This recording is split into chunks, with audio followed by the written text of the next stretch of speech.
उन्यासीवां स्वाधीनता दिवस समारोह।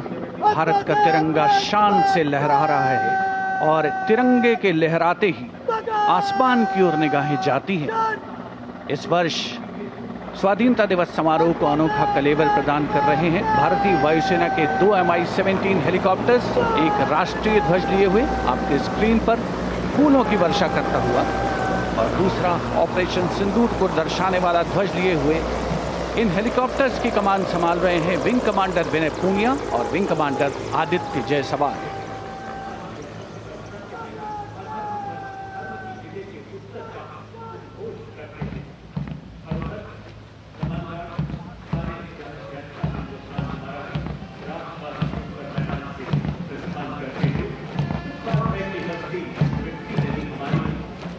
The National Flag Guard smartly marching away. These beautiful shots are strategically placed cameras. Some of the positions where our camera people are placed are in fact very difficult to reach also. But the aim of visual communication is to give you visual perfection. That's been the endeavor always of our telecasts.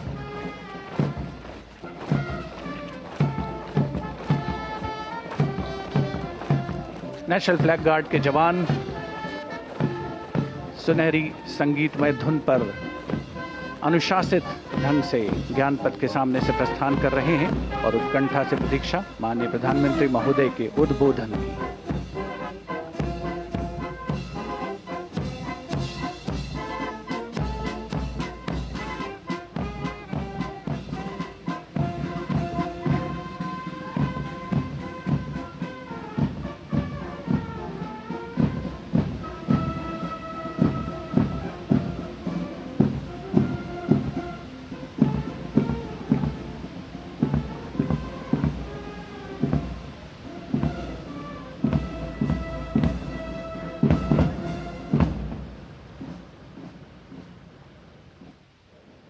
मेरे प्यारे देशवासियों,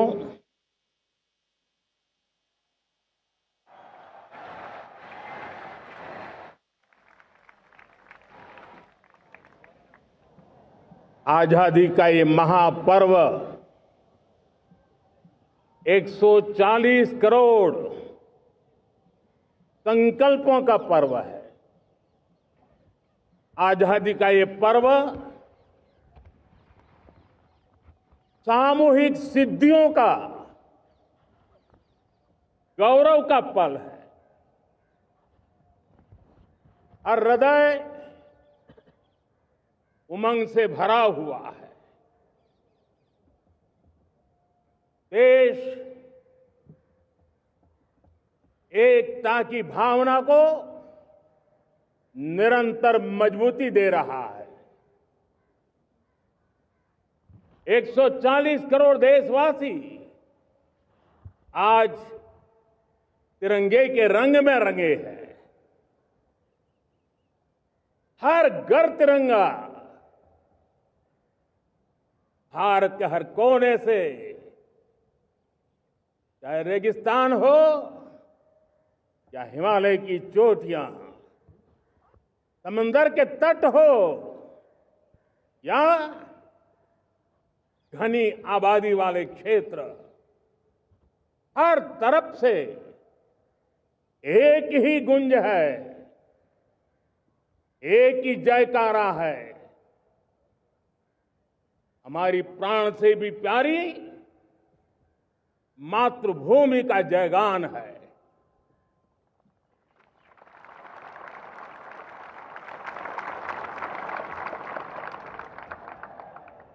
मेरे प्यारे देशवासियों, सन 47 में अनंत संभावनाओं के साथ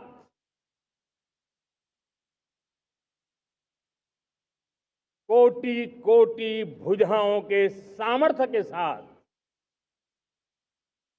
हमारा देश आजाद हुआ। देश की आकांक्षाएं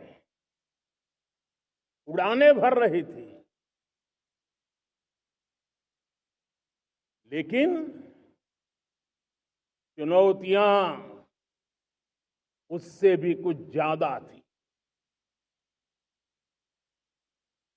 पूज्य बापू के सिद्धांतों पर चलते हुए संविधान सभा के सदस्यों ने एक बहुत ही महत्वपूर्ण दायित्व निभाया। भारत का संविधान गत 75 वर्ष से एक प्रकाश स्तंभ बन करके हमें मार्ग दिखाता रहा है। भारत के संविधान निर्माता अनेक विद महापुरुष डॉक्टर राजेंद्र प्रसाद, बाबा साहब आंबेडकर, पंडित नेहरू, सरदार वल्लभ भाई पटेल, डॉक्टर सर्वपल्ली राधाकृष्णन जी, इतना ही नहीं, हमारी नारी शक्ति का भी योगदान कम नहीं था। हंसा मेहता जी, दाक्षायणी, वेलायुधन जैसी विदुषियों ने भी भारत के संविधान को सशक्त करने में अपनी भूमिका निभाई थी। मैं आज लाल किले की प्राचीर से देश का मार्गदर्शन करने वाले, देश को दिशा देने वाला संविधान के निर्माताओं को आदरपूर्वक नमन करता हूं।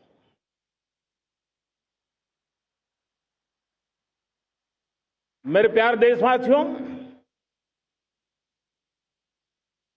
हम आज डॉक्टर श्यामा प्रसाद मुखर्जी की 125वीं जयंती भी मना रहे हैं। डॉक्टर श्यामा प्रसाद मुखर्जी भारत के संविधान के लिए बलिदान देने वाले देश के पहले महापुरुष थे। संविधान के लिए बलिदान,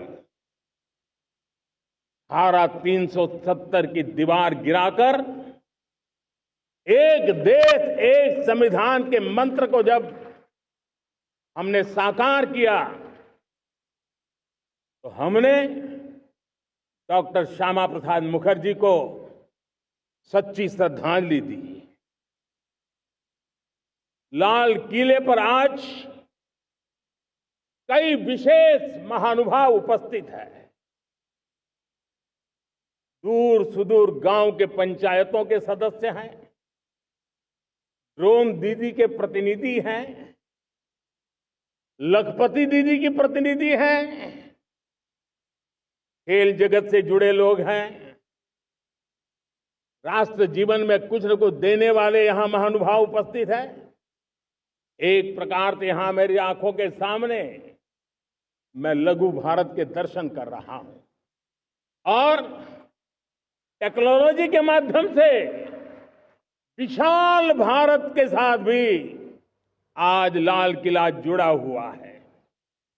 मैं आजादी के इस महापर्व पर देशवासियों का, विश्व भर में फैलाए हुए भारत प्रेमियों का, हमारे मित्रों का हृदय से बहुत बहुत अभिनंदन करता हूं। साथियों, प्रकृति हम सब की परीक्षा ले रही है। पिछले कुछ दिनों में प्राकृतिक आपदाएं, भूस्खलन, बादलों का फटना, न जाने कितनी कितनी आपदाएं हम झेल रहे हैं। पीड़ितों के साथ हमारी संवेदना है। राज्य सरकारें और केंद्र सरकार मिलकर के बचाव के काम, राहत के काम, पुनर्वसन के काम में पूरी शक्ति से जुटे हुए हैं। साथियों, आज 15 अगस्त का एक विशेष महत्व भी मैं देख रहा। मुझे बहुत गर्व हो रहा है कि आज मुझे लाल किले की प्राचीर से ऑपरेशन सिंदूर के वीर जाबाजों को सैल्यूट करने का अवसर मिला है।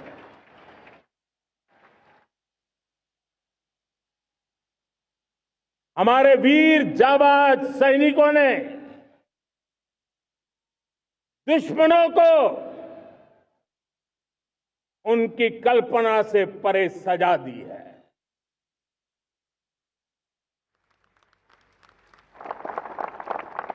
और इस अपील को पहलगाम में सीमा पार से आतंकियों ने आकर के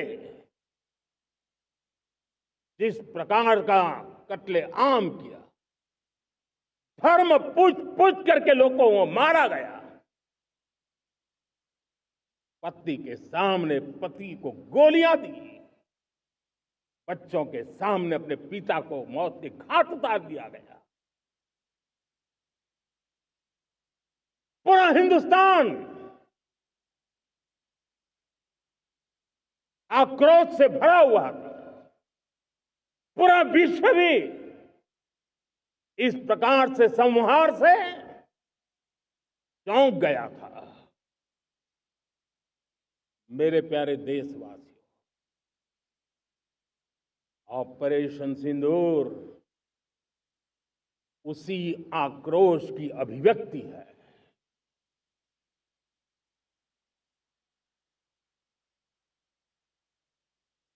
22 तारीख के बाद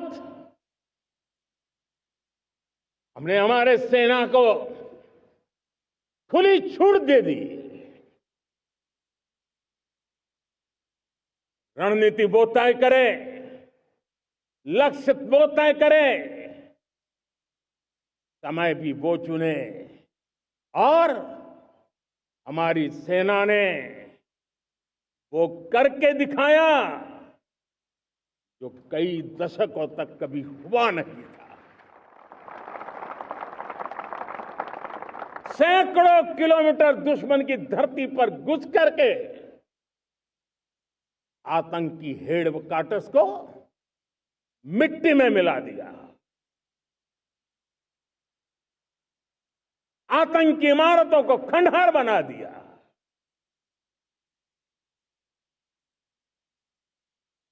पाकिस्तान की नींद अभी भी उड़ी हुई है।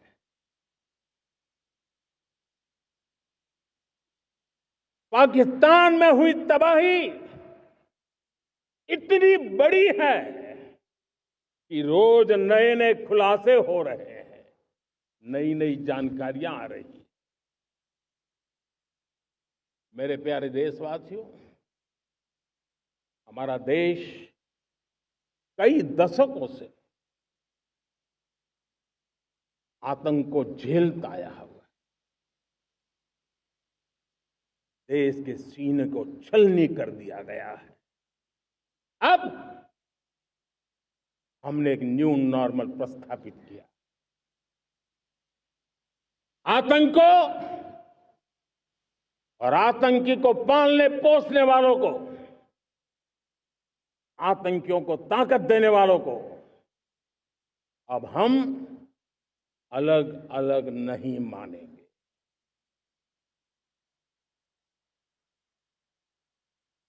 वो मानवता के समान दुश्मन है, उनके बीच कोई फर्क नहीं है।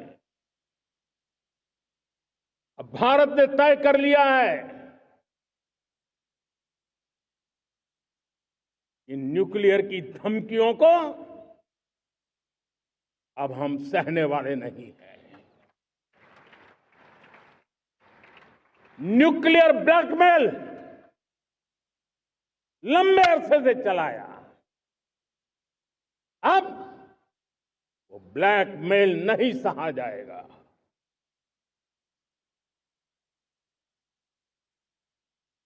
आगे भी अगर दुश्मनों ने ये कोशिश जारी रखी, हमारी सेना तय करेगी, सेना की शर्तों पर, सेना जो समय निर्धारित करे उस समय पर, सेना जो तौर तरीके तय करे उस तौर तरीके से, सेना जो लक्ष्य तय करे उस लक्ष्य को अब हम अमल में ला करके रहने वाले हैं। हम मुंह तोड़ जवाब देंगे।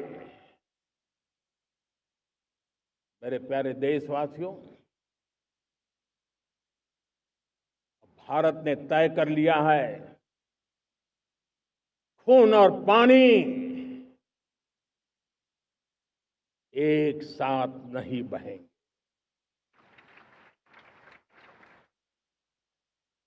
अब देशवासियों को भली भांति पता चला है कि सिंधु का समझौता कितना अन्यायपूर्ण है, कितना एक तरफा है। भारत से निकलती नदियों का पानी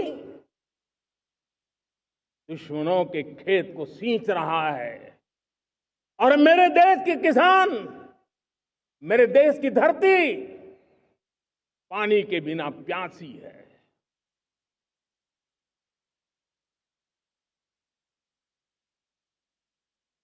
ये ऐसा समझौता था जिसने पिछले 7 दशक से मेरे देश के किसानों का अकल्पनीय नुकसान किया है।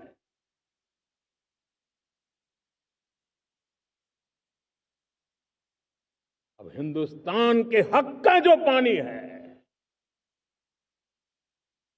उस पर अधिकार सिर्फ और सिर्फ हिंदुस्तान का है, हिंदुस्तान के किसानों का है।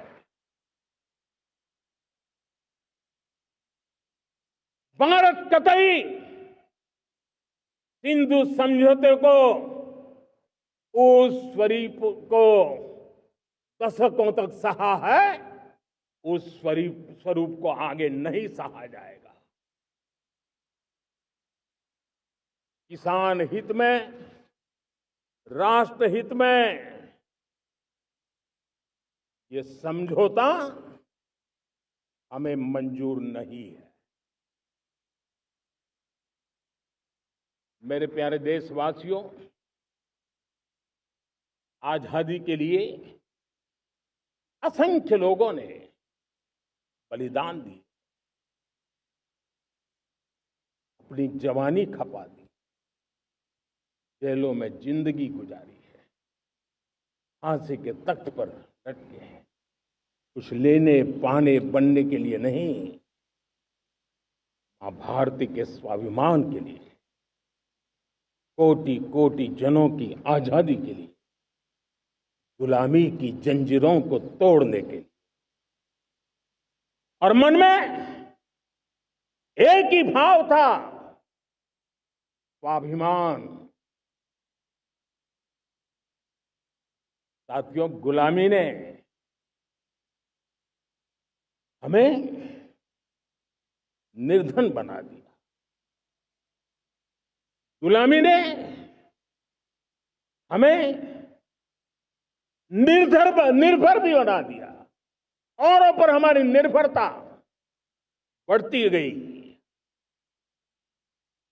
हम सब जानते हैं, आजादी के बाद कोटि कोटि जनों के पेट भरना बड़ी चुनौती थी।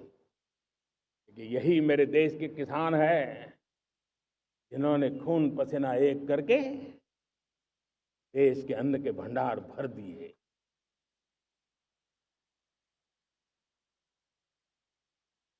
अनाज के संबंध में देश को आत्मनिर्भर बना दिया। एक राष्ट्र के लिए आत्मसम्मान की सबसे बड़ी कसौटी आज भी उसकी आत्मनिर्भरता है। और मेरे प्यारे देशवासियों, विकसित भारत का आधार भी है आत्मनिर्भर भारत।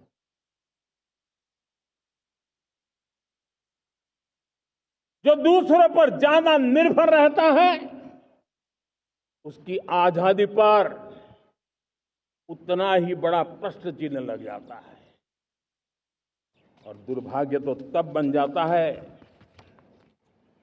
जब निर्भरता की आदत लग जाए, पता ही ना चले हम कब आत्मनिर्भरता छोड़ रहे हैं और कब किसी के निर्भर हो जाते हैं। ये आदत खतरे से खाली नहीं है और इसलिए प्रति पल जागरूक रहना पड़ता है आत्मनिर्भर होने के लिए। और मेरे प्यारे देशवासियों, आत्मनिर्भरता का नाता सिर्फ आयात और निर्यात, रुपये, पैसे, पाउंड, डॉलर यहां तक सीमित नहीं है। इतना सीमित अर्थ उसका नहीं है। आत्मनिर्भरता का नाता हमारे सामर्थ्य से जुड़ा हुआ है। और जब आत्मनिर्भरता खत्म होने लगती है तो सामर्थ्य भी निरंतर क्षीण होता जाता है। और इसलिए हमारे सामर्थ्य को बचाए रखने, बनाए रखने और बढ़ाए रखने के लिए आत्मनिर्भर होना बहुत अनिवार्य है। साथियों, हमने ऑपरेशन सिंदूर में देखा है मेड इन इंडिया की कमाल क्या थी। दुश्मन को पता तक न चला कि कौन से शस्त्रास्त्र है, ये कौन सा सामर्थ्य है जो पलक भर में उनको नष्ट कर रहा है। सोचिए, अगर हम आत्मनिर्भर होते न होते तो क्या ऑपरेशन सिंदूर इतनी त्वरित गति से हम कर पाते? पता नहीं कौन सप्लाई देगा, नहीं देगा, साजो सामान मिलेगा, नहीं मिलेगा, इसी की चिंता बनी रहती। लेकिन हमें मेड इन इंडिया की शक्ति हमारे हाथ में थी, सेना के हाथ में थी।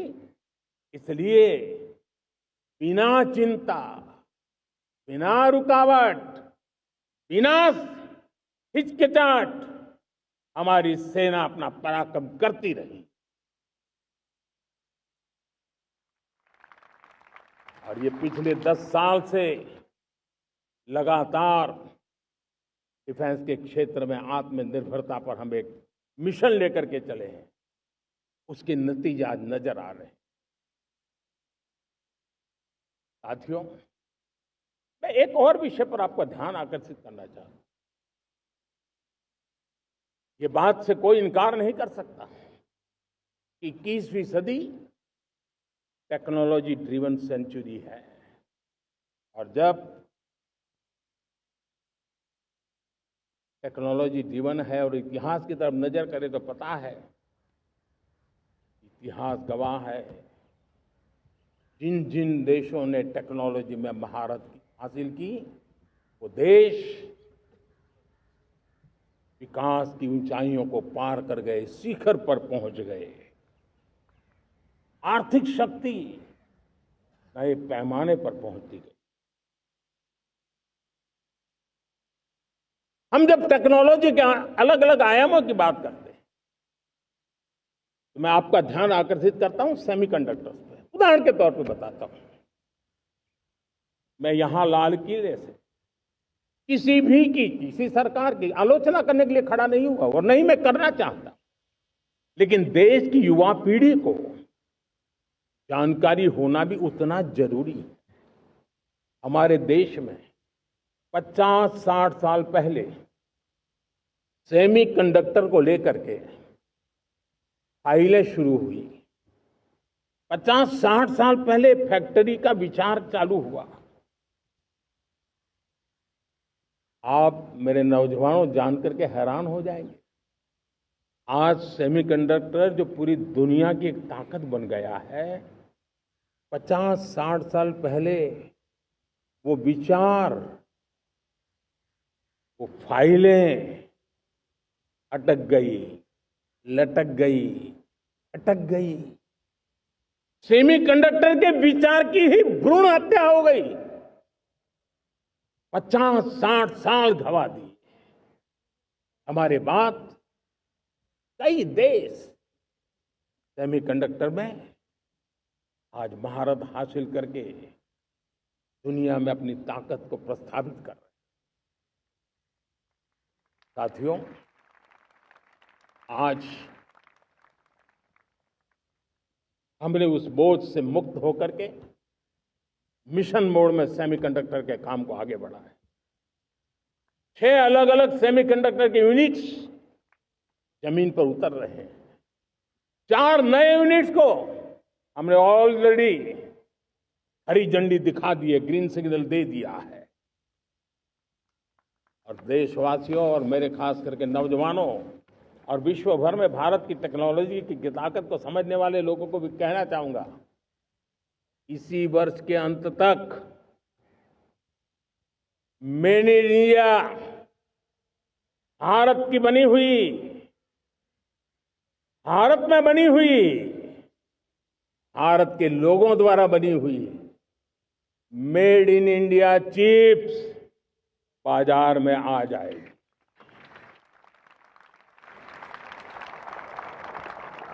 मैं दूसरा उदाहरण देना चाहता हूं। अब ऊर्जा के क्षेत्र में हम सब जानते हैं कि हम एनर्जी के लिए बहुत सारे देशों पर डिपेंडेंट है। पेट्रोल हो, डीजल हो, गैस हो, लाखों करोड़ रुपए हमें खर्च करके लाना पड़ता है। हमें इस संकट से देश को आत्मनिर्भर बनाना, ऊर्जा में आत्मनिर्भर बनाना बहुत जरूरी है। हमने बीड़ा उठाया और आज 11 वर्ष में सोलर एनर्जी 30 गुना बढ़ चुकी है। हम नए नए डैम बना रहे हैं ताकि हाइड्रो का विस्तार हो और हमें क्लीन एनर्जी की उपलब्ध हो। भारत मिशन ग्रीन हाइड्रोजन लेकर के आज हजारों करोड़ रुपए इन्वेस्ट कर रहा है। भविष्य की ऊर्जा को ध्यान में रख करके, ऊर्जा के क्षेत्रों को ध्यान में रख करके भारत न्यूक्लियर एनर्जी पर भी बहुत बड़े इनिशिएटिव ले रहा है। न्यूक्लियर एनर्जी में 10 नए न्यूक्लियर रिएक्टर तेजी से काम कर रहे हैं। 2047 तक, जो कि हमने विकसित भारत का लक्ष्य तय किया है, जब देश की आजादी के 100 साल होंगे, हम परमाणु ऊर्जा क्षमता 10 गुना से भी अधिक बढ़ाने का संकल्प लेकर के आगे बढ़ रहे हैं। मेरे प्यारे देशवासियों, रिफॉर्म एक निरंतर प्रक्रिया है। समयानुकूल परिस्थिति के अनुसार रिफॉर्म करते जाना होता है। हम न्यूक्लियर एनर्जी के क्षेत्र में बहुत बड़े रिफॉर्म लेकर के आए। अब हमने प्राइवेट सेक्टर के लिए भी परमाणु ऊर्जा को उसके द्वार खोल दिए हैं। हम शक्ति को जोड़ना चाहते हैं। मेरे प्यारे देशवासियों, दुनिया जब आज ग्लोबल वार्मिंग को लिए चिंता करती है, तब मैं विश्व को भी बताना चाहता हूं कि भारत ने तय किया था कि हम 2030 तक क्लीन एनर्जी भारत में 50% पहुंचा देंगे। ये लक्ष्य हमारा 2030 तक था। मेरे देशवासियों का सामर्थ्य देखिए, मेरे देशवासियों की संकल्प शक्ति देखिए, मेरे देशवासियों को विकसित भारत बनाने का संकल्प को पूर्ण करने के लिए उनकी दौड़ देखिए। हमने जो लक्ष्य 2030 में तय किया था, वो 50% क्लीन एनर्जी का लक्ष्य 2025 में हमने कर लिया। 5 साल पहले हमने अचीव कर लिया, क्योंकि विश्व के प्रति भी हम उतने ही संवेदनशील हैं, प्रकृति के प्रति भी उतने ही हम जिम्मेवार लोग हैं। मेरे प्यारे देशवासियों, बजट का बहुत बड़ा हिस्सा ये पेट्रोल, डीजल, गैस, इन सबको लाने के लिए खर्च होता था। लाखों करोड़ रुपए चले जाते थे। अगर हम ऊर्जा में डिपेंडेंट न होते, तो वो धन मेरे देश के नौजवानों के भविष्य के लिए काम आता। वो धन मेरे देश के गरीबों को गरीबी के खिलाफ लड़ाई लड़ने में काम आता। वो धन मेरे देश के किसानों के कल्याण में काम आता। वो धन मेरे देश के गांव की परिस्थिति को पलटने के लिए काम आता। लेकिन हमें विदेशों को देना पड़ रहा। अब हम आत्मनिर्भर बनने की दिशा में काम कर रहे हैं। देश को विकसित बनाने के लिए हम अब समुद्र मंथन की तरफ भी जा रहे हैं। हमारे समुद्र के मंथन को आगे बढ़ाते हुए हम समुद्र के भीतर के तेल के भंडार, गैस के भंडार, उसको खोजने की दिशा में एक मिशन मोड में काम करना चाहते हैं। और इसलिए भारत ने national deep water exploration mission शुरू करने जा रहा है। ये ऊर्जा इंडिपेंडेंट बनने के लिए ये हमारी महत्वपूर्ण घोषणा है। मेरे प्यारे देशवासियों, आज पूरा विश्व क्रिटिकल मिनरल को लेकर के बहुत ही सतर्क हो गया है।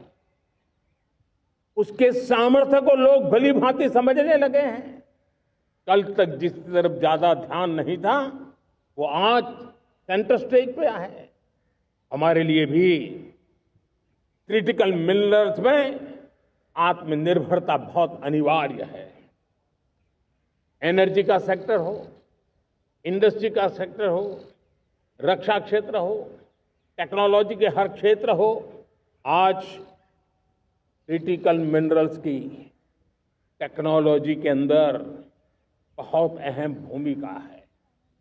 और इसलिए नेशनल क्रिटिकल मिशन हमने लॉन्च किया है। 1200 से अधिक स्थानों पर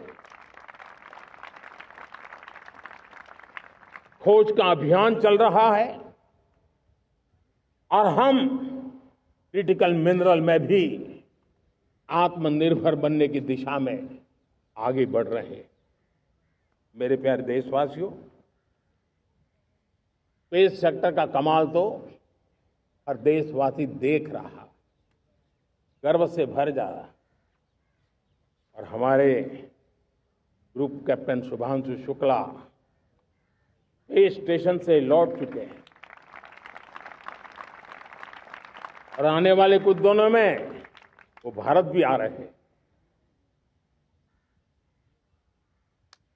हम स्पेस में भी अपने दम पर आत्मनिर्भर भारत गगनयान की तैयारी कर रहे हैं। हम अपने बलबूते पर हमारा अपना स्पेस स्टेशन बनाने की दिशा में हम काम कर रहे हैं। और पिछले दिनों स्पेस में जो रिफॉर्म किए गए, मुझे बहुत गर्व हो रहा है। मेरे देश के 300 से ज्यादा स्टार्टअप्स आप सिर्फ और सिर्फ स्पेस सेक्टर में काम कर रहे हैं, और उन 300 स्टार्टअप में हजारों नौजवान पूरे सामर्थ्य के साथ जुटे हैं। ये है मेरे देश के नौजवानों की ताकत, और ये है हमारे देश के नौजवानों के प्रति विश्वास। मेरे प्यारे देशवासियों, 140 करोड़ भारतवासी 2047 में जब आजादी के 100 साल होंगे, विकसित भारत के संकल्प को परिपूर्ण करने के लिए पूरी ताकत से जुटे हैं। इस संकल्प की पूर्ति के लिए भारत आज हर सेक्टर में आधुनिक इकोसिस्टम तैयार कर रहा है, और आधुनिक इकोसिस्टम हर क्षेत्र में हमारे देश को आत्मनिर्भर बनाएगा। आज मेरा लाल किले की प्राचीर से मेरे देश के युवा वैज्ञानिकों को, मेरे टैलेंटेड यूथ को, मेरे इंजीनियर्स को और प्रोफेशनल्स को, और सरकार के हर विभागों को भी मेरा आह्वान है, क्या हमारा अपना made in India fighter jets के लिए जेट इंजन हमारा होना चाहिए कि नहीं होना चाहिए?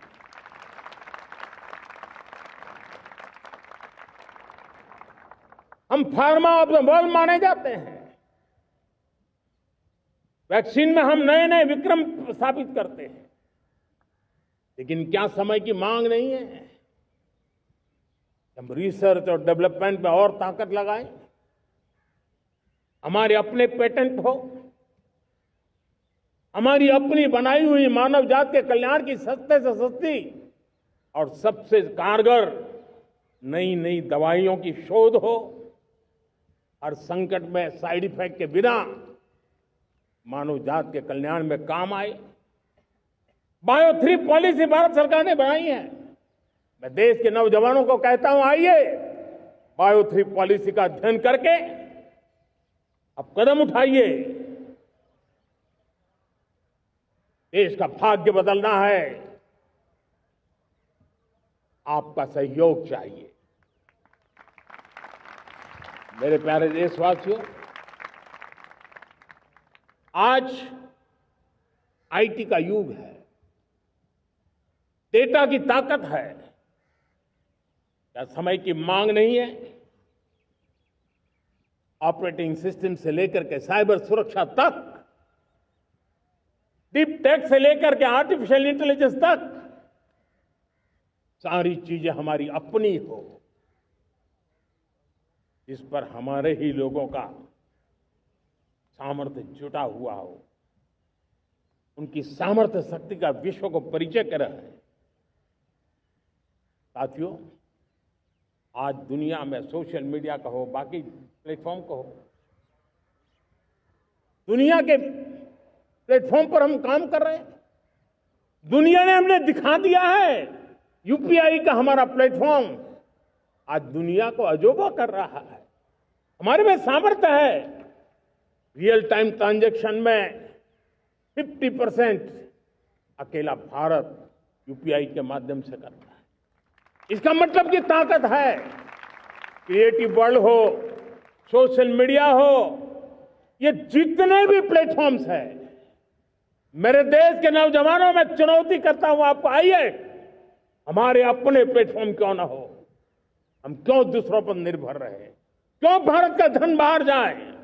और मुझे आपके सामर्थ्य पर भरोसा है। मेरे प्यारे देशवासी, जैसे ऊर्जा के क्षेत्र में हम डिपेंडेंट हैं, वैसा ही देश का दुर्भाग्य है कि फर्टिलाइजर, उसमें भी हमें दुनिया पर निर्भर रहना पड़ता है। मेरे देश के किसान भी फर्टिलाइजर का सही उपयोग कर करके धरती माता की सेवा कर सकते हैं। अनाप शनाप उपयोग से भी धरती मां को बहुत नुकसान पहुंचा रहे हैं। लेकिन साथ साथ मैं देश के नौजवानों को कहना चाहता हूं, देश के उद्योग जगत को कहना चाहता हूं, देश के प्राइवेट सेक्टर को कहना चाहता हूं, आइए हम फर्टिलाइजर के भंडार भर दें, हम नए नए तौर तरीके खोजें और भारत की आवश्यकता के अनुसार हम अपना फर्टिलाइजर तैयार करें। हम औरों पर निर्भर न रहे।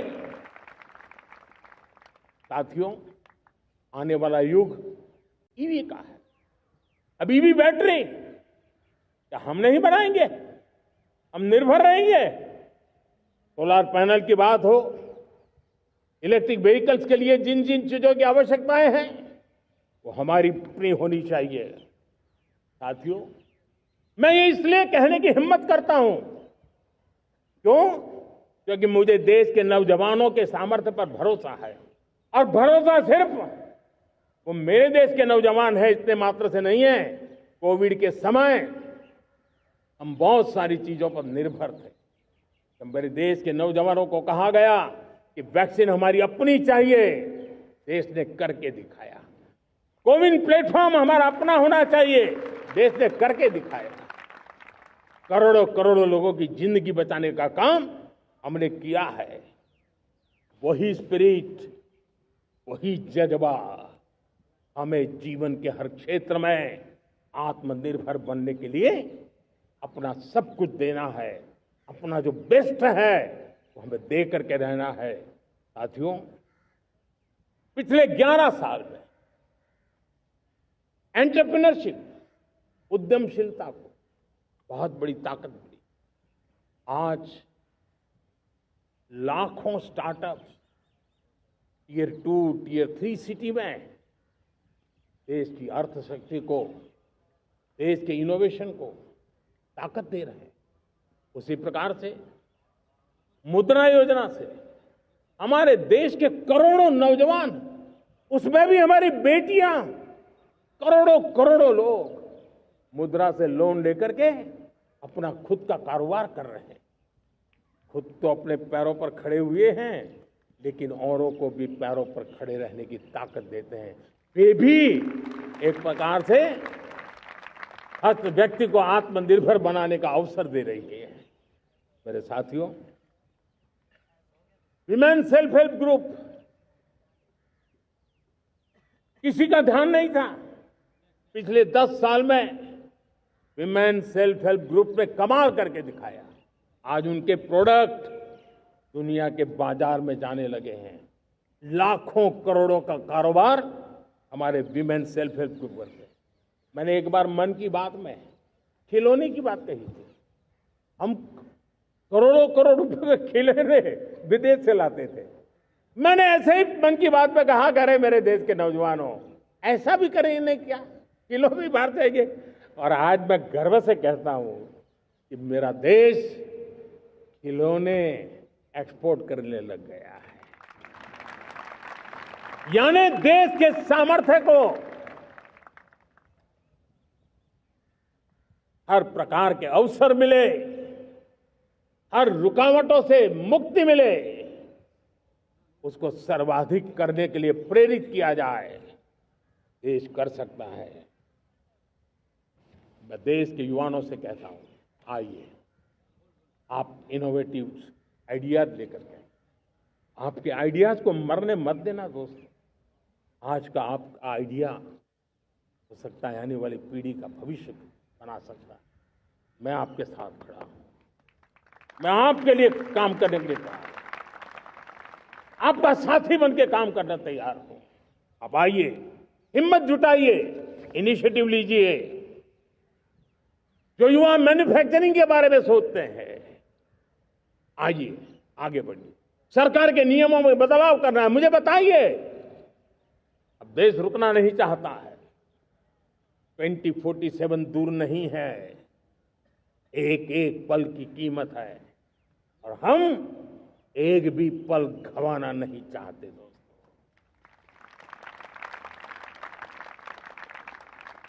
साथियों, ये आगे बढ़ने का अवसर है, बड़े सपने देखने का अवसर है, संकल्प के लिए समर्पित होने का अवसर है। जब सरकार आपके साथ है और मैं स्वयं आपके साथ हूं, तब हम नया इतिहास बना सकते हैं।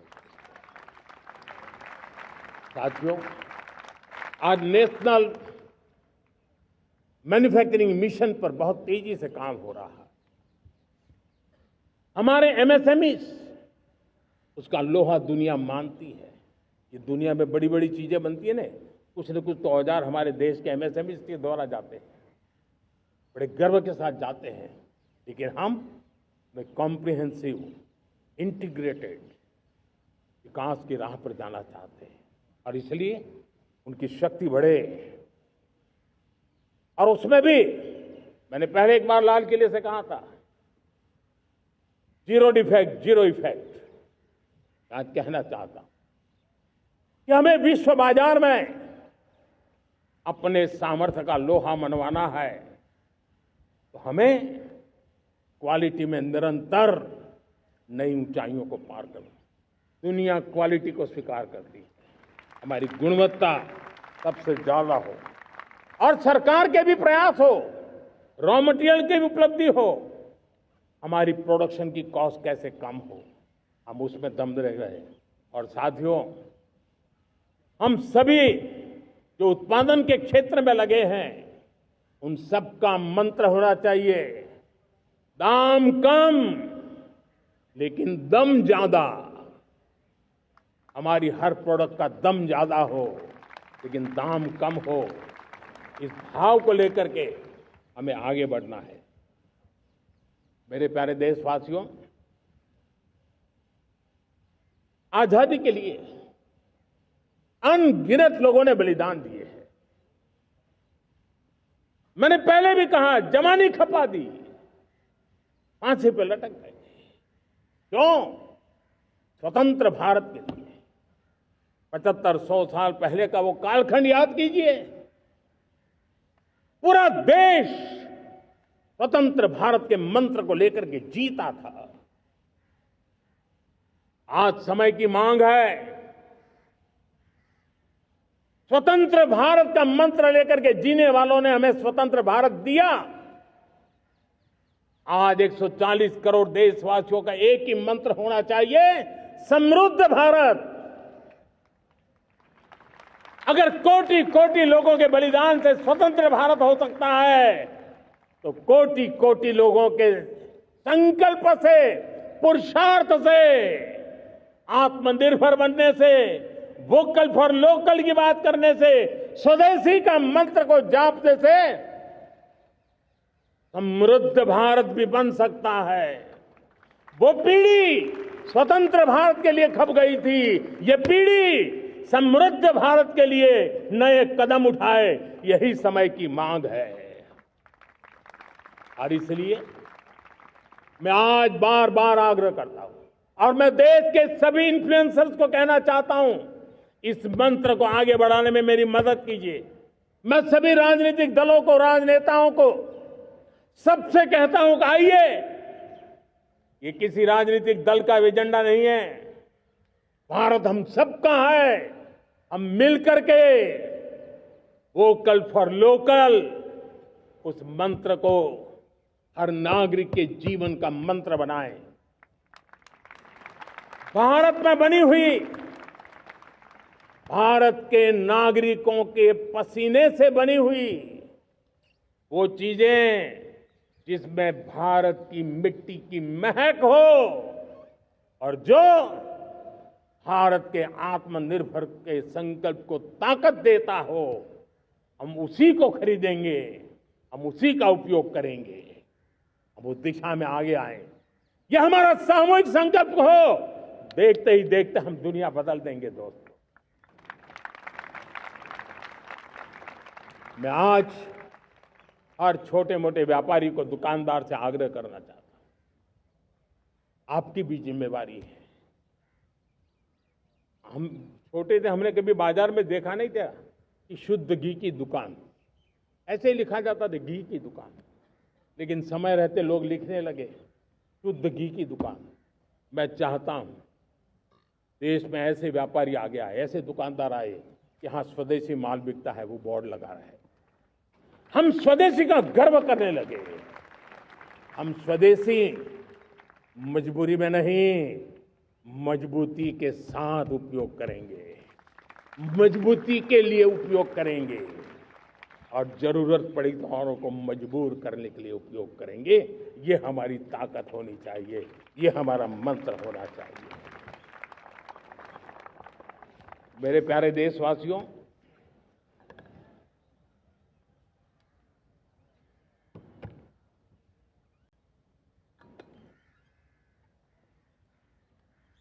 मुझे बहुत लंबे समय से सरकार में काम करने का अवसर मिला।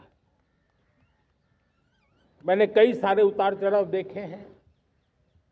सरकारों की मुसीबतों से भी मैं परिचित हूं, व्यवस्थाओं की मर्यादाओं से भी परिचित हूं। लेकिन उसके बावजूद भी हमारी जिम्मेवारी है कि हम किसी की लकीर को छोटी करने में अपनी ताकत बर्बाद न करें। मैं बड़े अनुभव से कहता हूं, किसी दूसरे की लकीर छोटी करने के लिए अपनी ऊर्जा हमें नहीं खपानी है। हमें पूरी ऊर्जा के साथ हमारी लकीर को लंबा करना है।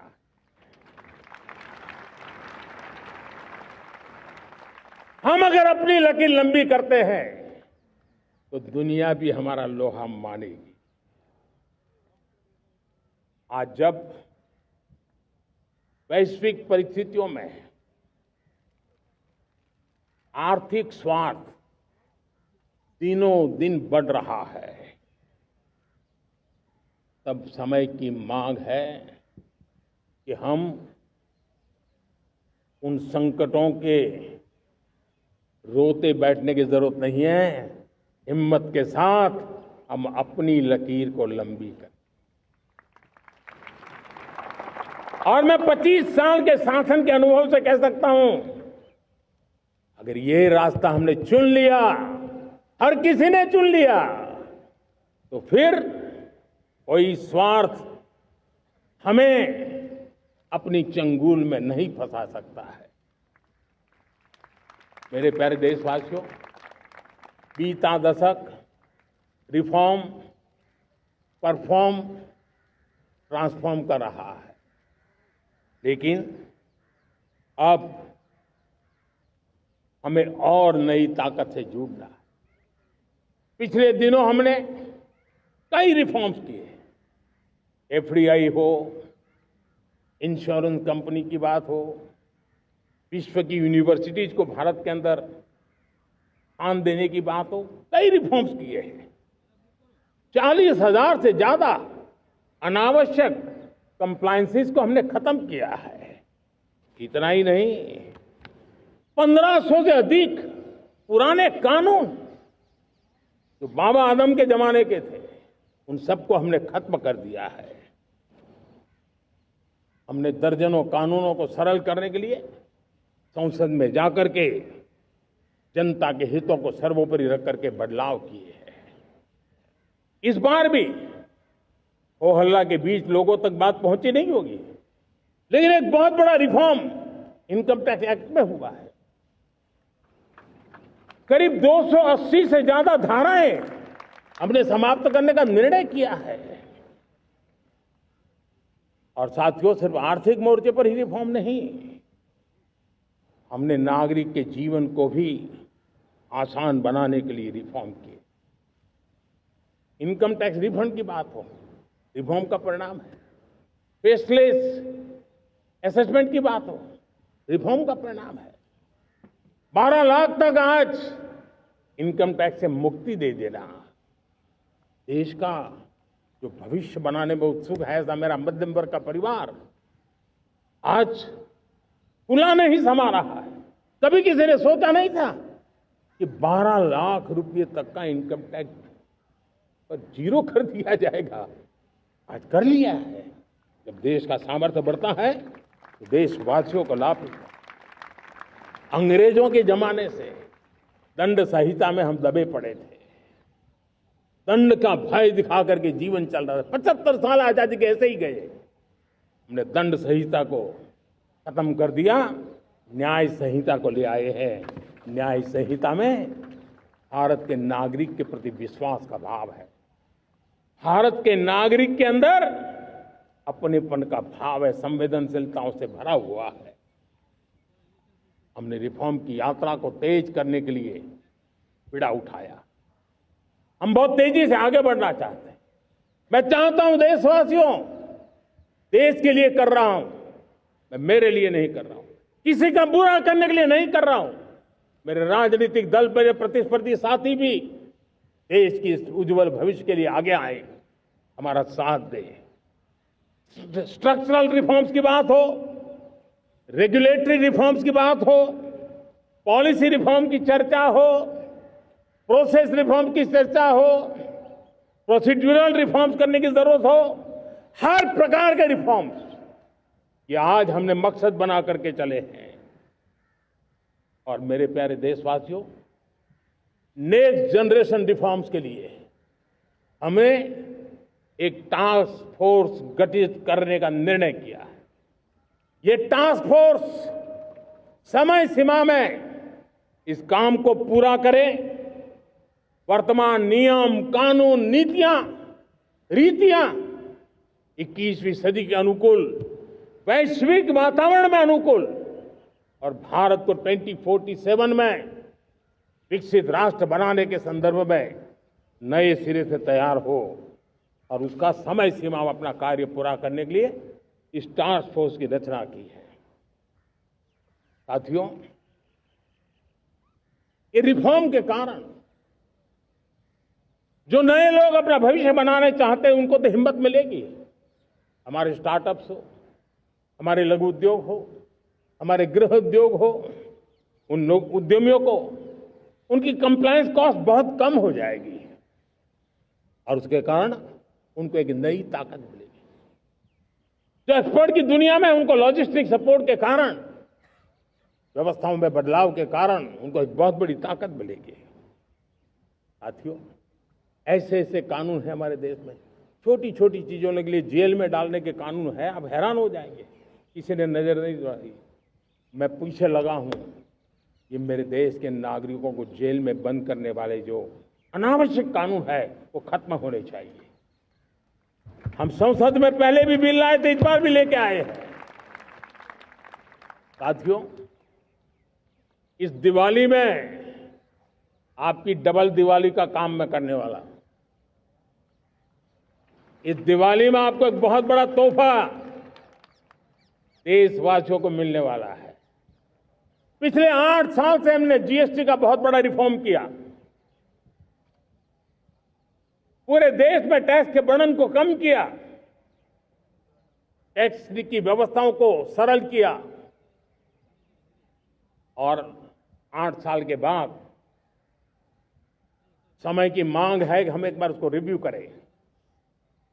हमने एक हाई पावर कमेटी को बिठा करके रिव्यू शुरू किया, राज्यों से भी विचार विमर्श किया और मेरे प्यारे देशवासियों, हम नेक्स्ट जनरेशन जीएसटी रिफॉर्म्स लेकर के आ रहे हैं। ये दिवाली के अंदर आपके लिए तोहफा बन जाएंगे।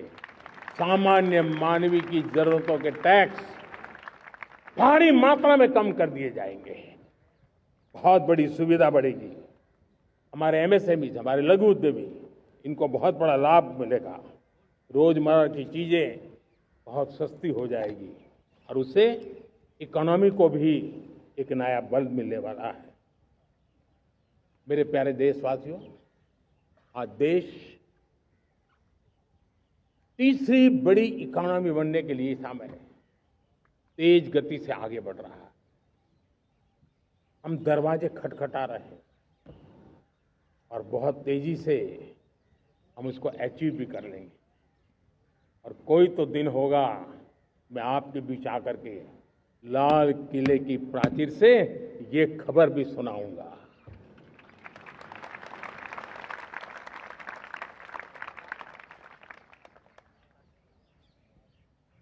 आज भारत की अर्थव्यवस्था और आर्थिक स्थिति को लेकर पूरी दुनिया आश्वस्त है। इतनी अस्थिरता के बीच आशा की किरण बना हुआ है भारत का फाइनेंशियल डिसिप्लिन, भारत की फाइनेंस की ऊर्जा। संकट के घेरे में जब अर्थव्यवस्था पड़ी हुई है तब भारत ही उसे बाहर निकलेगा, ये भरोसा दुनिया में पनपा है। आज इन्फ्लेशन कंट्रोल में है, फॉरेन एक्सचेंज रिजर्व हमारे बहुत मजबूत है, हमारे मैक्रो इकोनॉमिक इंडिकेटर्स बहुत मजबूत है। ग्लोबल रेटिंग एजेंसी भी लगातार भारत की सराहना करती हैं, भारत की अर्थव्यवस्था पर ज्यादा से ज्यादा विश्वास व्यक्त कर रही है। ये बढ़ती हुई अर्थव्यवस्था का लाभ मेरे देश के गरीबों को मिले, मेरे देश के किसानों को मिले, मेरे देश की नारी शक्ति को मिले, मेरे देश के मध्यम वर्ग को मिले, मेरे देश की विकास धारा को ताकत देने वाला बने। उस दिशा में हम नए नए प्रयास करें। आज युवाओं के लिए नए नए सेक्टर्स में हमारे नौजवानों के लिए अवसर बन रहे हैं। स्किल डेवलपमेंट, स्वरोजगार, बड़ी बड़ी कंपनियों में इंटर्नशिप, इस पर एक बहुत बड़े स्तर पर अभियान चल रहा है। और इसलिए देश के नौजवानों, आज मैं आपके लिए भी एक खुश खबर लेकर के आया, मेरे देश के नौजवानों के लिए आया। आज 15 अगस्त है। आज 15 अगस्त के ही दिन मेरे देश के युवाओं के लिए 1 लाख करोड़ रुपए की योजना हम चालू कर रहे हैं, लागू कर रहे हैं। आज से प्रधानमंत्री विकसित भारत रोजगार योजना आज ही 15 अगस्त को लागू हो रही है। ये आपके लिए बहुत खुशखबरी है।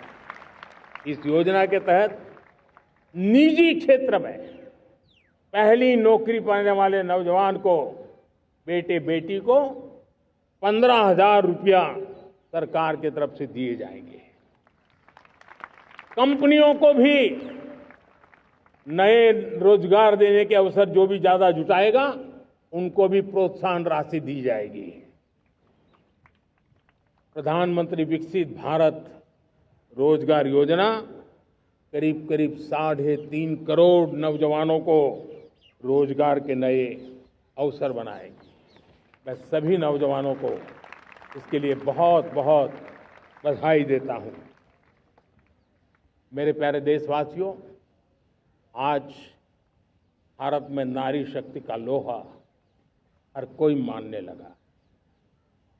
बढ़ती इकोनॉमी की लाभार्थी हमारी नारी है, लेकिन बढ़ती इकोनॉमी को गति देने में भी हमारी नारी का बहुत बड़ा योगदान भी, हमारी मातृशक्ति का योगदान है, हमारी स्त्री शक्ति का योगदान है।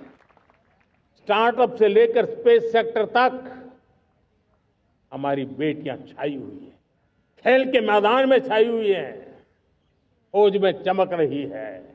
आज गर्व के साथ नारी कंधे से कंधा मिलाकर के देश की विकास यात्रा में भागीदार हो रही। देश गर्व से भर गया जब एनडीए की विमेन कैडेट्स उनका पहला पास आउट हुआ था। पूरा देश गर्व से भर गया था, सारे टीवी चैनल उसी के पीछे लगे हुए थे। कितने बड़े गौरव की पल थी। Self help group, 10 crore self help group की बहनें क्या कमाल कर रही है। नमो ड्रोन दीदी नारी शक्ति की एक नई पहचान बनी। गांव में मुझे एक बहन मिली, वो कहती मुझे अब तो गांव वाले पायलट कह करके बुलाते हैं। बड़े गर्व से कह रहे हैं, ज्यादा पढ़ी लिखी नहीं थी लेकिन उसका रतबा पैदा हुआ है। साथियों, हमने 3 करोड़ महिलाओं को लखपति दीदी बनाने का संकल्प लिया था। 3 करोड़। और मुझे आज संतोष है कि हम तेज गति से काम कर रहे हैं। समय से पहले 3 करोड़ का लक्ष्य पार कर लेंगे। और आज मैं खुशी से देश को बताना चाहता हूं कि मेरे नारी शक्ति का सामर्थ्य देखिए। देखते ही देखते 2 करोड़ महिलाएं लखपति दीदी बन चुकी है। आज कुछ लखपति दीदी हमारे सामने बैठी है। ये है मेरे सामर्थ्य। और मेरा विश्वास है दोस्तों, भारत की विकास यात्रा में उनकी भागीदारी बढ़ने वाली। मेरे प्यारे देशवासियों, मेरे देश के किसानों का भारत की अर्थव्यवस्था में बहुत बड़ा योगदान है। भारत के किसानों की मेहनत रंग ला रही है। पिछले साल अनाज के उत्पादन में मेरे देश के किसानों ने के पुराने सारे विक्रम तोड़ दिए। ये सामर्थ्य है मेरे देश का। उतनी ही जमीन, लेकिन व्यवस्थाएं बदली, पानी पहुंचने लगा, अच्छे सीड्स मिलने लगे, किसानों को अच्छी सुविधाएं मिलने लगी, तो वो अपना सामर्थ्य देश के लिए बढ़ा रहा है। आज भारत दूध, दाल, जूट जैसे उत्पादन में नंबर 1 है दुनिया में। आज दुनिया का दूसरा सबसे बड़ा फिश प्रोड्यूसर। मेरे मछुआरा भाई बहनों की ताकत देखिए। फिश प्रोड्यूशन में दुनिया में हम दूसरे नंबर पर पहुंच चुके हैं। आज भारत चावल, गेहूं, फल और सब्जी के उत्पादन में भी दुनिया में दूसरे नंबर पर पहुंच चुका है। साथियों, आपको खुशी होगी, मेरे देश के किसान जो पैदावार देते हैं, आज वो उत्पादन दुनिया के बाजार में पहुंच रहा है। 4 लाख करोड़ रुपया एग्रो प्रोडक्ट का एक्सपोर्ट हुआ है। ये मेरे देश के किसानों ने हमें ताकत दिखाई है। हम छोटे किसान हो, पशुपालक हो, मछुआरे हो, देश के विकास की अनेक योजनाओं का लाभ आज हम उन तक पहुंचा रहे हैं।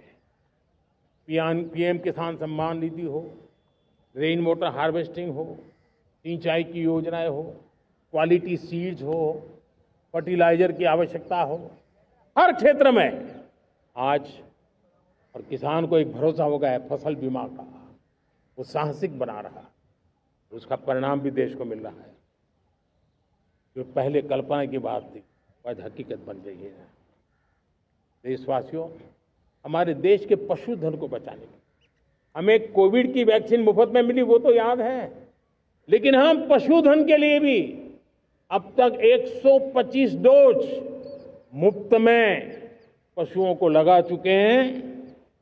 फूट एंड माउथ डिसीज से मुक्ति पाने के लिए, जो हमारा यहाँ उत्तर भारत में उसे खुरपका मुंहपका बीमारी कहते हैं, उसे बचाने के लिए 125 करोड़ डोज हम लगा चुके हैं और मुफ्त में लगा चुके हैं।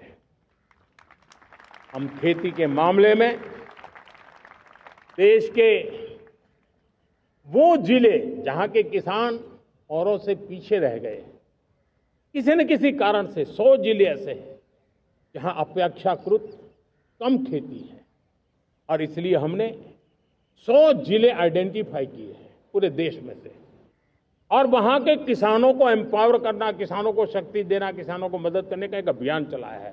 और इसके लिए पीएम धन धान्य कृषि योजना का आरंभ किया है। पीएम धन धान्य कृषि योजना, वो देश के 100 जिले जहां थोड़ी सी भी मदद कर देंगे तो वहां का किसान भी भारत के अन्य किसानों की बराबरी कर देगा। मेरे प्यारे देशवासियों, भारत के किसान, भारत के पशुपालक, भारत के मछुआरे, ये हमारी सबसे बड़ी प्राथमिकता है। भारत के किसान, भारत के मछुआरे, भारत के पशुपालक, उनसे जुड़ी किसी भी अहितकारी नीति के आगे मोदी दीवार बन के खड़ा है।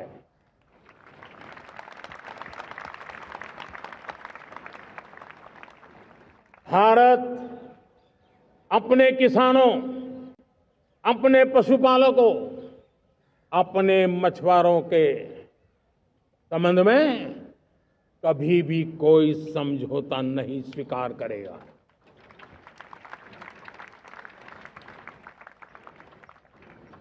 प्यारे देशवासियों, गरीबी क्या होती है मुझे किताबों में पढ़ना नहीं पड़ा है, मैं जानता।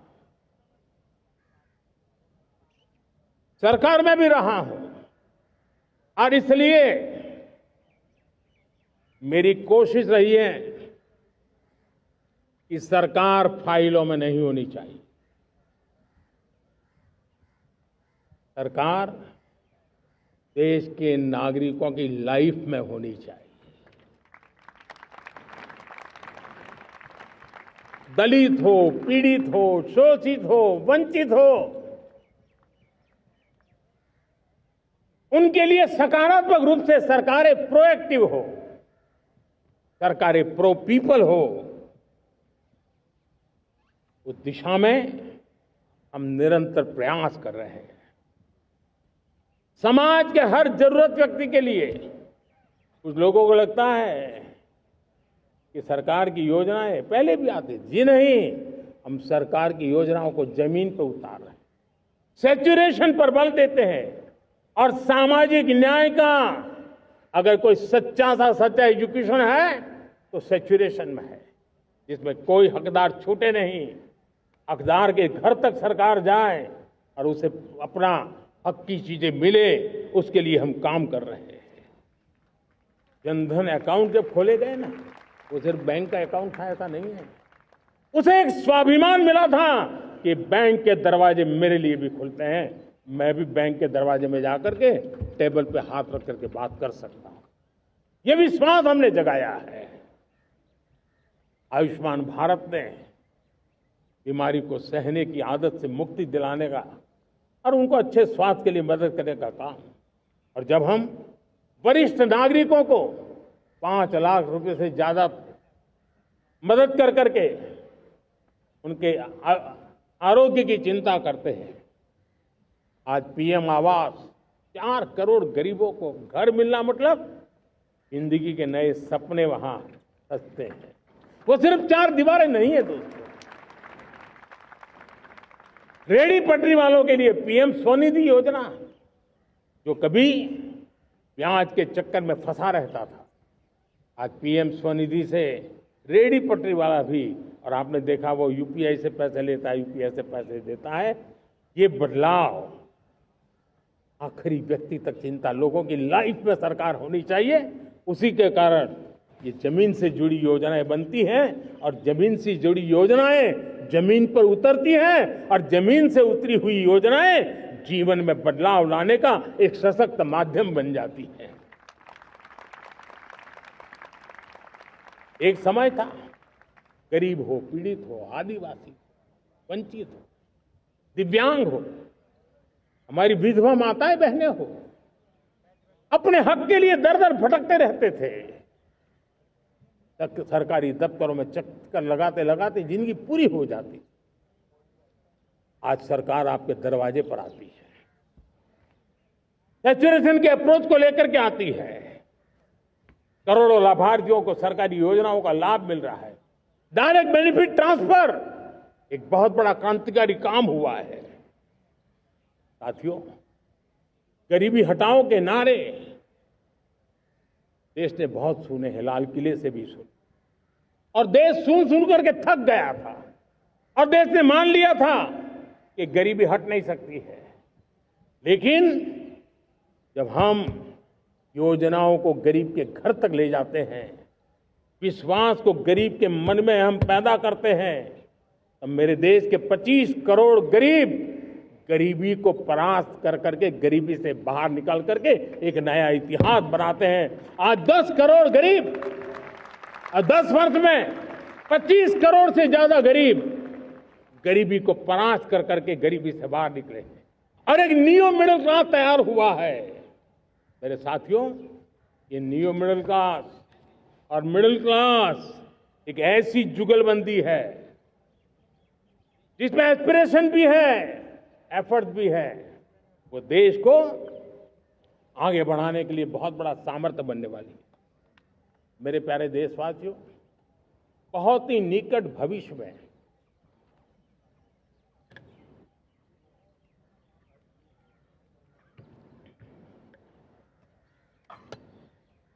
मेरे प्यारे देशवासियों, बहुत ही निकट भविष्य में महान समाज सुधारक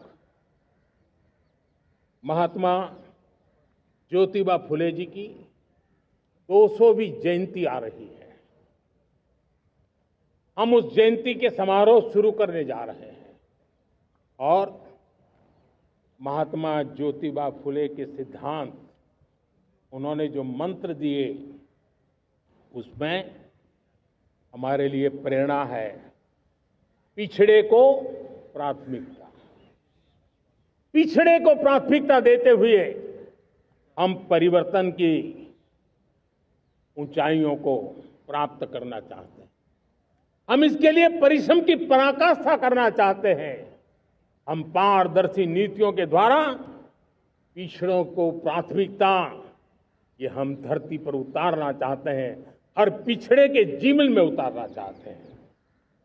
साथियों, रेहड़ी पटरी वालों के लिए स्वनिधि योजना हो या हमारे हुनर वाले, हाथ से काम करने वाले विश्वकर्मा योजना की बात हो, आदिवासी में भी जो पिछड़े रह गए हैं उनके लिए पीएम जनधन की योजना की बात हो, हमारे पूर्वी भारत को विकास में पूरे देश के अंदर बराबरी में लाना और उनको नेतृत्व देने की दिशा में काम हो। हम सिर्फ समाज पिछड़े हो उनकी चिंता तक अटकने वाले नहीं है। जो क्षेत्र पिछड़े हैं उनको भी हम प्राथमिकता देना चाहते हैं।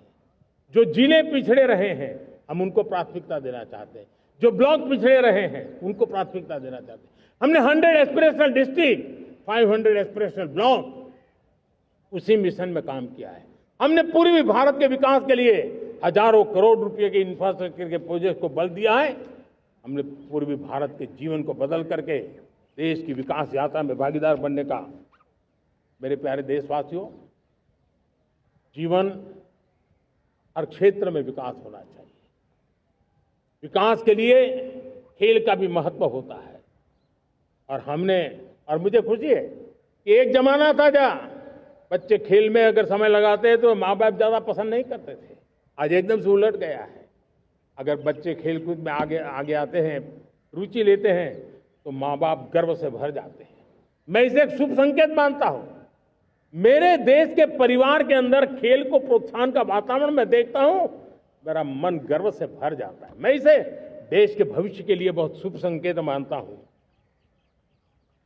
और साथियों, इस खेल को बढ़ावा देने के लिए हमने नेशनल स्पोर्ट्स पॉलिसी, कई दशकों के बाद हम देश में खेलो भारत नीति को लेकर के आए हैं ताकि एक खेल जगत का सर्वांगीण विकास का प्रयास हो।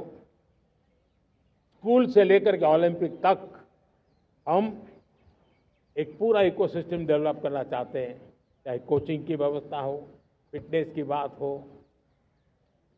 खेल के मैदान हो, खेल की व्यवस्थाएं हो, खेल के लिए आवश्यक साधन हो, लघु उद्योगों को भी खेल के साधन बनाने में मदद करने की बात हो। यानी एक प्रकार से पूरा इकोसिस्टम हम दूर दराज के बच्चों तक पहुंचाना चाहते हैं। लेकिन साथियों, जब मैं फिटनेस की बात करता हूं, जब मैं खेलकूद की बात करता हूं, तो मैं एक चिंता भी आपके सामने रखना चाहता हूं। हमारे देश के हर परिवार को चिंता करनी चाहिए। मोटापा हमारे देश के लिए बहुत बड़ा संकट बनता जा रहा है। आने वाले वर्षों में लोग, जो पंडित लोग हैं वो कहते हैं, जो जानकार लोग कहते हैं, हर तीसरे व्यक्ति में एक व्यक्ति मोटापे का शिकार होगा। हमें मोटापे से बचना है, ओबेसिटी से बचना है, और इसलिए मैंने बाकी सब करना पड़ेगा, लेकिन एक छोटा सा सुझाव दिया था कि परिवार तय करे कि जब खाने का तेल घर में आएगा 10% कम ही आएगा और 10% कम ही उपयोग करेंगे, और हम ओबेसिटी के खिलाफ लड़ाई को जीतने की दिशा में हम अपना योगदान देंगे।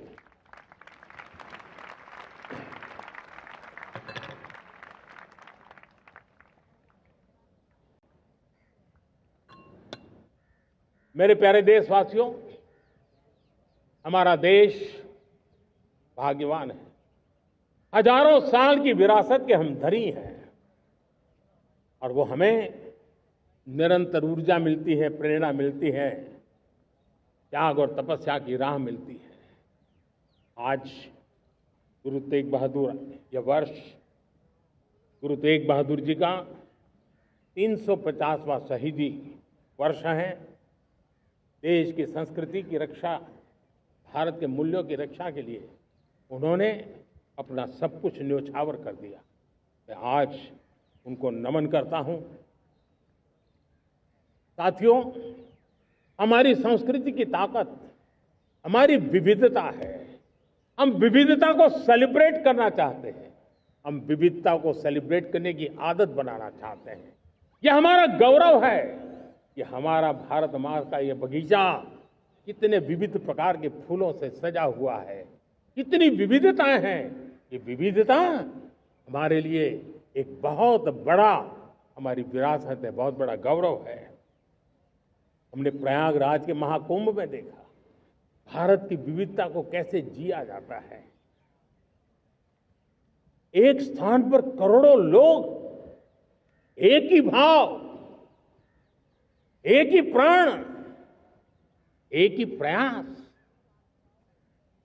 दुनिया के लिए बहुत बड़ा अजूबा है। महाकुंभ की वो सफलता भारत की एकता की, भारत के सामर्थ्य की दुहाई देती है।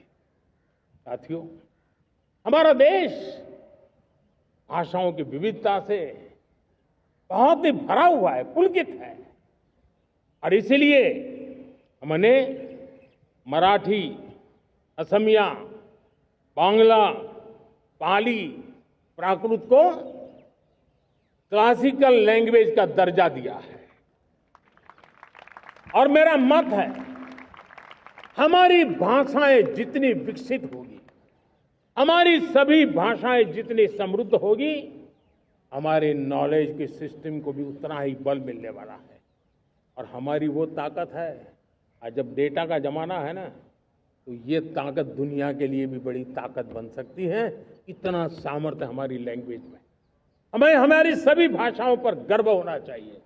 हमारी सभी भाषाओं के विकास के लिए हर किसी ने बनते हुए प्रयास करना चाहिए। साथियों, पांडुलिपि में हमारे ज्ञान के भंडार पड़े हैं, लेकिन उसके प्रति उदासीनता रही है। इस बार हमने ज्ञान भारतम योजना के तहत देश भर में जहां भी हस्तलिखित ग्रंथ है, जहां पांडुलिपियां हैं, सदियों पुराने जो दस्तावेज हैं, उनको खोज खोज करके आज की टेक्नोलॉजी का उपयोग करते हुए उस ज्ञान की समृद्धि को आने वाली पीढ़ियों के लिए काम आए, उस दिशा में काम कर रहे हैं। मेरे प्यारे देशवासियों, हमारा स्पष्ट मत है, यह देश सिर्फ सरकारें नहीं बनाती है, ये देश राज सत्ता पर विराजमान लोग ही नहीं बनाते हैं, ये देश शासन की धुरा संभालने वाले नहीं बनाते हैं। ये देश बनता है कोटि कोटि जनों के पुरुषार्थ से, ऋषियों के, मुनियों से, वैज्ञानिकों के, शिक्षकों के, किसानों के, जवानों के, सेना के, मजदूरों के, हर किसी के प्रयास से देश बनता है। हर किसी का योगदान होता है, व्यक्ति का भी होता है, संस्थाओं का भी होता है। आज मैं बहुत गर्व के साथ एक बात का जिक्र करना चाहता हूं। आज से 100 साल पहले एक संगठन का जन्म हुआ, राष्ट्रीय स्वयंसेवक संघ। 100 साल की राष्ट्र की सेवा एक बहुत ही गौरवपूर्ण स्वर्णिम पृष्ठ है। व्यक्ति निर्माण से राष्ट्र निर्माण के संकल्प को लेकर के 100 साल तक मां भारती का कल्याण का लक्ष्य लेकर के लक्षावधि स्वयंसेवकों ने मातृभूमि के कल्याण के लिए अपना जीवन समर्पित किया है। सेवा, समर्पण, संगठन और अप्रतिम अनुशासन, ये जिसकी पहचान रही है, ऐसा राष्ट्रीय स्वयंसेवक संघ दुनिया का ये सबसे बड़ा एनजीओ है। एक प्रकार से 100 साल का उसका समर्पण का इतिहास है। आज लाल किले की प्राचीर से 100 साल की इस राष्ट्र सेवा की यात्रा में योगदान करने वाले सभी स्वयंसेवकों को आदरपूर्वक स्मरण करता हूं और देश गर्व करता है राष्ट्रीय स्वयंसेवक संघ की इस 100 साल की भव्य समर्पित यात्रा को, और हमें प्रेरणा देता रहेगा। मेरे प्यारे देशवासियों, हम समृद्धि की ओर जा रहे हैं, लेकिन समृद्धि का रास्ता सुरक्षा से गुजरता है।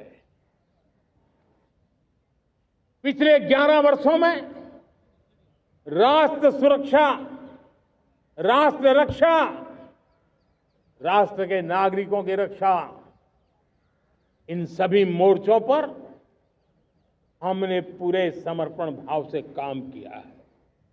हम बदलाव लाने में सफल हुए हैं। यह देश जानता है कि हमारे देश का बहुत बड़ा जनजातीय क्षेत्र नक्सलवाद की चपेट में, माओवाद की चपेट में पिछले कई दशकों से लहूलुहान हो चुका था। सबसे ज्यादा नुकसान मेरे आदिवासी परिवारों को हुआ। आदिवासी माताओं बहनों ने अपने सपने के होनहार बच्चों को खो दिया। नौजवान बेटे गलत रास्ते पर खींच लिए गए, भटकाए गए, उनकी जीवन को तबाह कर दिया गया। हमने फौलादी हाथ से काम लिया। एक समय था, कभी 125 से ज्यादा जिलों में नक्सलवाद अपनी जड़ें जमा चुका था। माओवाद की चंगुल में हमारे जनजातीय क्षेत्र, हमारे जनजातीय नौजवान फंसे हुए थे, और आज 125 जिलों में से कम होते होते हम 20 पर ले आए हैं। उन जनजातीय समाज की सबसे बड़ी हमने सेवा की है। और आप देखिए, एक जमाना था जब बस्तर को याद करते ही माओवाद, नक्सलवाद, बम बंदूक की आवाज सुनाई देती थी। उसी बस्तर में माओवाद नक्सल से मुक्त होने के बाद जब बस्तर के नौजवान ओलंपिक करते हैं, हजारों नौजवान भारत माता की जय बोल करके खेल के मैदान में उतरते हैं, पूरा वातावरण उत्साह से भर जाता है। ये बदलाव देश देख रहा है। जो क्षेत्र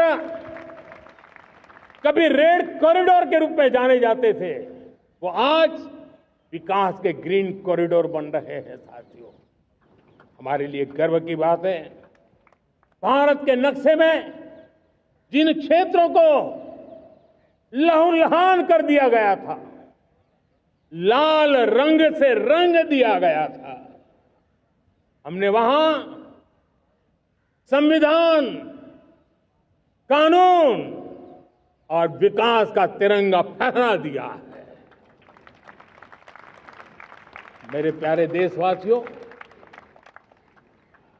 ये भगवान बिरसा मुंडा की 150वीं जयंती का अवसर है, तब इन जनजातीय क्षेत्रों को नक्सल से मुक्त कर करके मेरे जनजातीय परिवार के नौजवानों की जिंदगी बचा करके हमने भगवान बिरसा मुंडा को एक सच्ची श्रद्धांजलि दी है।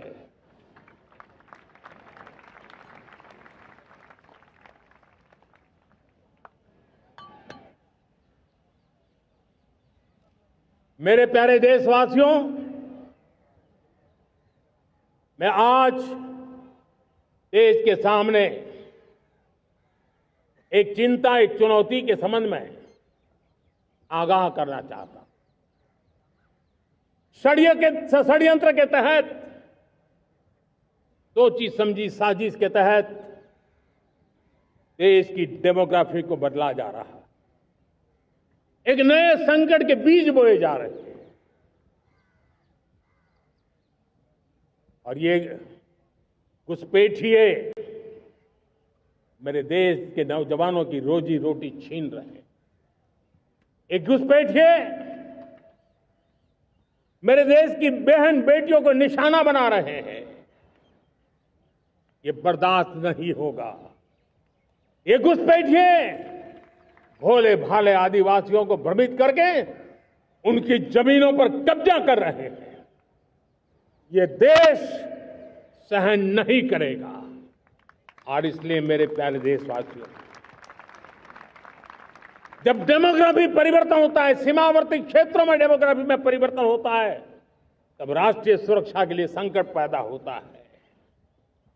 देश की एकता, अखंडता और प्रगति के लिए ये संकट पैदा, सामाजिक तनाव के बीज बो देता है।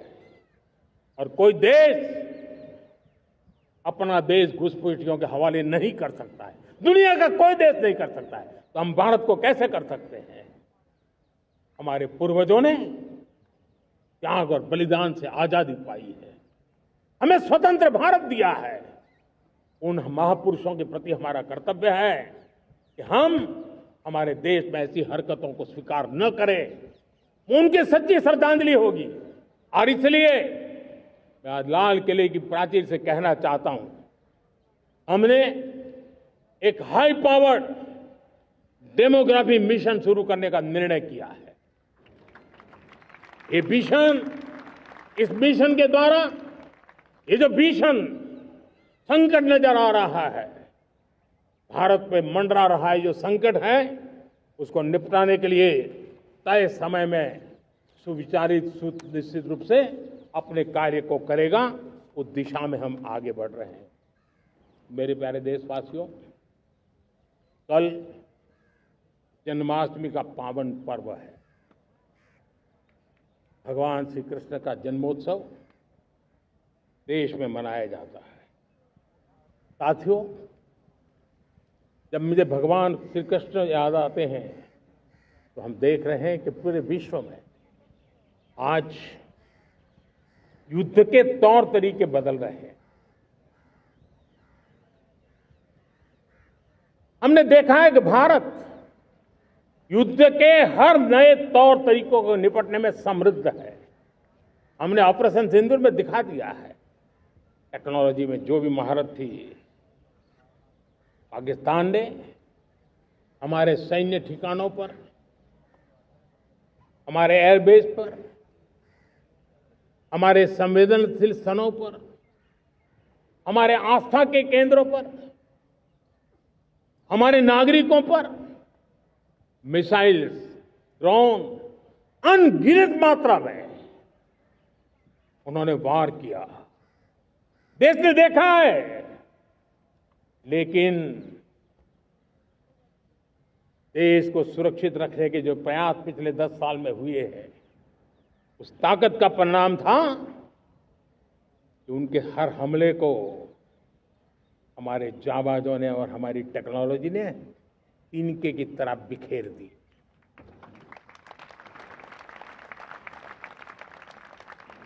रत्ती भर नुकसान नहीं कर पाए। और इसलिए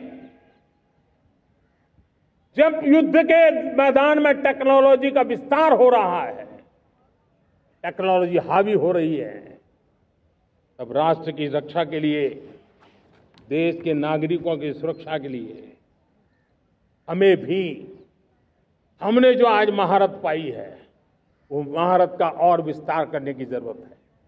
हमने आज जो महारत पाई है उसको लगातार अपग्रेड करते रहने की आवश्यकता है। और इसलिए साथियों, मैंने एक संकल्प लिया है, मुझे आपके आशीर्वाद चाहिए, कोटि कोटि देशवासियों के आशीर्वाद चाहिए, क्योंकि समृद्धि कितनी ही क्यों न हो, अगर सुरक्षा के प्रति उदासीनता बरतते हैं तो समृद्धि भी किसी काम की नहीं रहती। और इसलिए सुरक्षा का महत्व बहुत बड़ा है। और इसलिए मैं आज लाल किले की प्राचीर से कह रहा हूं, आने वाले 10 साल में 2035 तक राष्ट्र के सभी महत्वपूर्ण स्थलों, जिनमें सामरिक के साथ साथ सिविलियन क्षेत्र भी शामिल है, जैसे अस्पताल हो, रेलवे हो, जो भी आस्था के केंद्र हो, उन्हें टेक्नोलॉजी के नए प्लेटफॉर्म द्वारा पूरी तरह सुरक्षा का कवच दिया जाएगा। ये सुरक्षा का कवच लगातार विस्तार होता जाए, देश का हर नागरिक सुरक्षित महसूस करे, किसी भी प्रकार की टेक्नोलॉजी हम पर वार करने आ जाए, हमारी टेक्नोलॉजी उससे बेहतर सिद्ध हो। और इसलिए आने वाले 10 साल 2035 तक मैं ये राष्ट्रीय सुरक्षा कवच का विस्तार करना चाहता हूं, मजबूती देना चाहता हूं, आधुनिक बनाना चाहता हूं। और इसलिए भगवान श्री कृष्ण से प्रेरणा पाकर के हमने श्री कृष्ण का जो सुदर्शन चक्र था, उस सुदर्शन चक्र की राह को चुना है। आप में से बहुत लोगों को याद होगा, जब महाभारत की लड़ाई चल रही थी, श्री कृष्ण ने अपने सुदर्शन चक्र से सूर्य के प्रकाश को रोक दिया था और दिन में ही अंधेरा कर दिया था। सूर्य प्रकाश को सुदर्शन चक्र से रोक दिया था। और तब अर्जुन ने जो शपथ ली थी जयद्रथ का वध करने की, उस प्रतिज्ञा को अर्जुन पूर्ण कर पाए थे। वो सुदर्शन चक्र के पराक्रम और रणनीति का परिणाम था। अब देश सुदर्शन चक्र मिशन लॉन्च करेगा।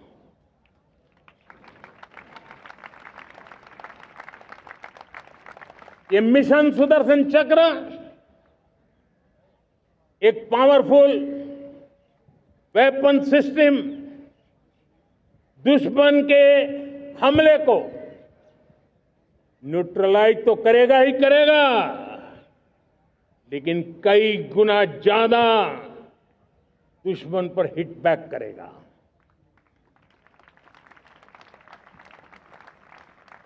हमने भारत के इस मिशन सुदर्शन चक्र के लिए कुछ मूलभूत बातें भी तय की है। आने वाले 10 सालों में हम उसको प्रखरता से आगे बढ़ाना चाहते हैं। एक तो ये पूरी आधुनिक सिस्टम, इसके लिए रिसर्च, डेवलपमेंट, उसकी मैन्युफैक्चरिंग हमारे देश में ही हो, हमारे देश के नौजवानों के टैलेंट से हो, हमारे देश के लोगों के द्वारा बनी।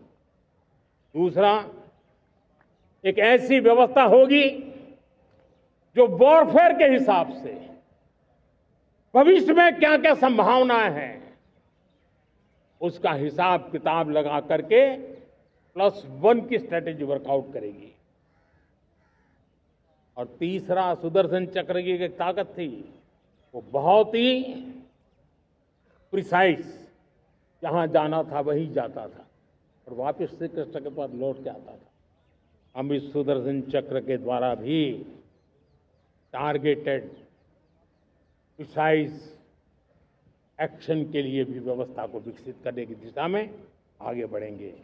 और इसलिए युद्ध के बदलते तौर तरीकों में राष्ट्र की सुरक्षा, नागरिकों की सुरक्षा के लिए मैं बड़े प्रतिबद्धता के साथ इस कार्य को आगे बढ़ाने के लिए वचन देता हूं। मेरे प्यारे देशवासियों, जब हम लोकतंत्र की बात करते हैं, स्वतंत्र भारत की बात करते हैं, तब हमारा संविधान हमारे लिए सर्वोच्च दीप स्तंभ होता है, हमारा प्रेरणा का केंद्र होता है। लेकिन आज से 50 साल पहले भारत के संविधान का गला घोंट दिया गया था, भारत के संविधान के पीठ पे छुरा भोंक दिया गया था, देश को जेल खाना बना दिया गया था, आपातकाल लगा दिया गया था, इमरजेंसी थोप दी गई थी। इमरजेंसी के 50 साल हो रहे। देश की किसी भी पीढ़ी ने संविधान की हत्या के इस पाप को कभी भूलना नहीं चाहिए। संविधान की हत्या करने वाले पापियों को नहीं भूलना चाहिए।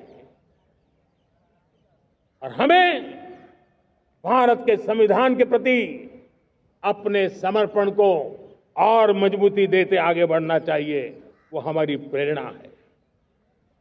मेरे प्यारे देशवासियों, मैंने इसी लाल किले से पंच प्रण की बात कही थी। मैं आज लाल किले से फिर से एक बार मेरे देशवासियों का पुनः स्मरण जरूर करना चाहता हूं। विकसित भारत बनाने के लिए न हम रुकेंगे, न हम झुकेंगे। हम परिश्रम की पराकाष्ठा करते रहेंगे और अपनी आंखों के सामने 2047 में विकसित भारत बना करके रहेंगे। मेरे प्यारे देशवासियों, हमारा दूसरा प्रण है कि हम हमारे जीवन में, हमारी व्यवस्थाओं में, हमारे नियम कानून परंपराओं में गुलामी का एक भी कण अब बचने नहीं देंगे। हम हर प्रकार की गुलामी से मुक्ति पाकर के ही रहेंगे। मेरे प्यारे देशवासियों, हम अपनी विरासत पर गर्व करेंगे। हमारी पहचान का सबसे बड़ा आभूषण, सबसे बड़ा गहना, सबसे बड़ा मुकुटमणि हमारी विरासत है। हम विरासत का गर्व करेंगे। मेरे प्यारे देशवासियों, इन सब के लिए एकता, ये मंत्र सबसे बड़ा शक्तिशाली मंत्र है। और इसलिए एकता की डोर को कोई काट न सके, ये हमारा सामूहिक संकल्प होगा। मेरे प्यारे देशवासियों, मां भारती के प्रति कर्तव्य निभाना ये पूजा से कम नहीं है, तपस्या से कम नहीं है, आराधना से कम नहीं है। और उसी भाव से हम सब मातृभूमि के कल्याण के लिए परिश्रम की पराकाष्ठा करते हुए 2047 विकसित भारत के लक्ष्य को पार करने के लिए अपने आप को अपा देंगे, अपने आप को झोंक देंगे।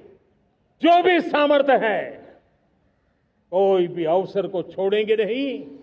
इतना ही नहीं, नए अवसरों को निर्माण करेंगे और निर्मित करने के बाद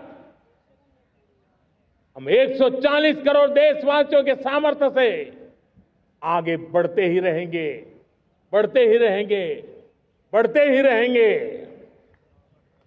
मेरे प्यारे देशवासियों, हमें याद रखना है, 140 करोड़ देशवासियों को याद रखना है, परिश्रम में जो तपा है,